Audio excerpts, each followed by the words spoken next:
Point stratégique hebdomadaire avec Éric Galliague, le président de Valcan Expertise. Bonjour. Bonjour Clotilde. Éric, on va commencer comme d'habitude par un petit tour d'horizon des marchés. On commence avec un mot sur le CAC 40. Oui, un CAC 40 qui était relativement stable finalement, comme les indices américains avant le mouvement un peu baissier qu'on est en train de vivre depuis hier soir, mais donc plutôt stabilité des marchés qui étaient quasiment au plus haut aux États-Unis, au plus haut de l'année en France, sur le CAC 40 et les indices européens, et surtout cette semaine, donc l'euro qui a progressé de 0,7%, qui repart dans sa tendance haussière. Petit tour d'horizon des actualités de la semaine. Et on commence avec les discours de Jerome Powell plutôt rassurants. Oui, c'est le premier point. C'est un sujet extrêmement important en cette époque où on craint la fin des dispositifs exceptionnels qui ont été mis en place par les banques centrales depuis plus d'un an maintenant. Et les banquiers centraux passent leur temps à rassurer les marchés. Ça a été le cas aussi cette semaine, puisque M. Powell a considéré que la hausse des taux, finalement, c'était une sorte de coup de chapeau des marchés au succès de sa politique. Et il faut la considérer comme effectivement quelque chose de favorable, de positif. Il est normal que les taux de marché remontent un peu. Voilà, c'est en gros ce qu'il nous a dit. Et puis surtout, il a dit que les politiques monétaires, que les dispositifs actuels seraient maintenus pendant encore une période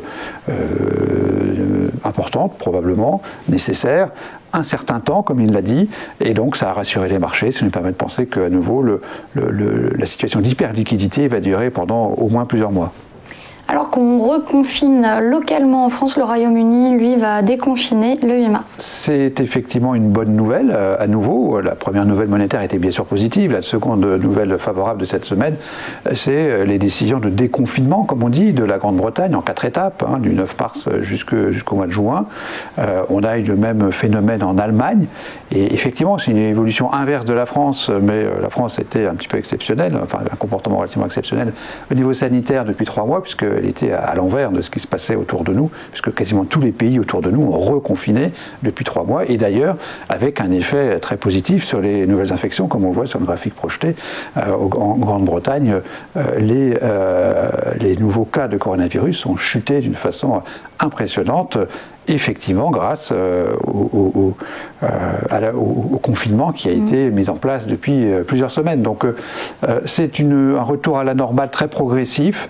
On se donne le temps de déconfiner lentement pour que les vaccins, pour que la vaccination commence à produire ses effets à partir de l'été en fait. Et donc c'est bien ça ce schéma qui est positif, bien sûr, car le déconfinement progressif va permettre à l'économie à nouveau de reprendre son cheminement haussier, ce qui a été contrarié donc par ces nouveaux confinements européens, sauf la France. Autre bonne nouvelle, l'indice IFO qui se redresse. Oui, c'est un indice très important en Allemagne, l'indice IFO. La semaine suivant la publication de l'indice ZEW, qui est aussi important. L'IFO est plus focalisé sur l'économie, alors que le ZEW est plutôt focalisé sur les marchés financiers, sur les acteurs des marchés financiers. L'IFO sonde en fait les entreprises et les entrepreneurs.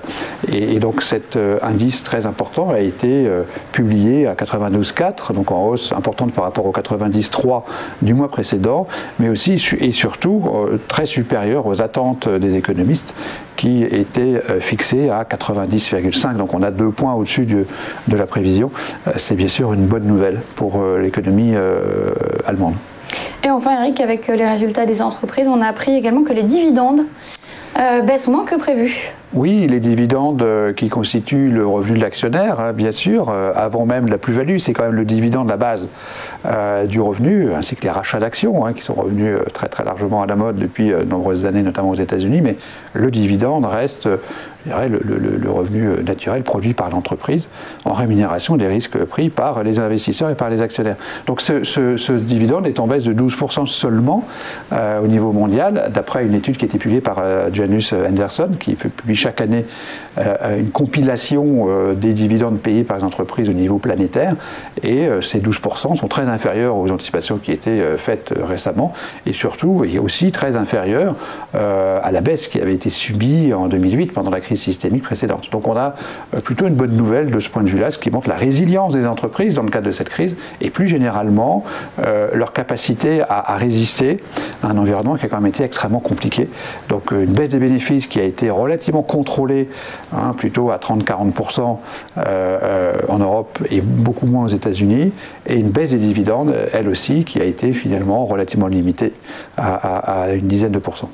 Alors la synthèse de ces actualités, et pour une fois, ça faisait très longtemps qu'on n'avait pas eu une aussi bonne note. C'est une bonne note, c'est plus 4, donc on a un cadre général qui s'améliore, je dirais une note de risque globale qui s'améliore de 4 points, car on a en termes économiques donc 2 bonnes nouvelles, le déconfinement annoncé en Grande-Bretagne mais aussi en Allemagne d'ailleurs, l'indice IFO qui se redresse, donc 2 bonnes nouvelles économiques, une bonne nouvelle monétaire en termes des déclarations de M. Powell, et une bonne nouvelle du côté des entreprises qui prouvent à nouveau leur résilience via des dividendes qui ont baissé relativement peu, donc plus 4 cette semaine. Et enfin, pour terminer, quelles recommandations de Valcamp Expertise? Alors, entre plus 4 et un marché qui s'affaiblit, on revient dans une posture plus normale d'investissement dans les actions. Donc nous sommes aujourd'hui pondérés normalement sur les actions. Nous enlevons notre biais de sous-pondération et nous considérons que jusque 5800 points, le CAC 40 est correctement évalué et qu'on peut y investir une part normale, moyenne, habituelle en actions. Merci beaucoup Eric Galiac, c'était le point stratégique hebdomadaire à suivre dans un instant. On va faire le point sur le CAC 40. À tout de suite.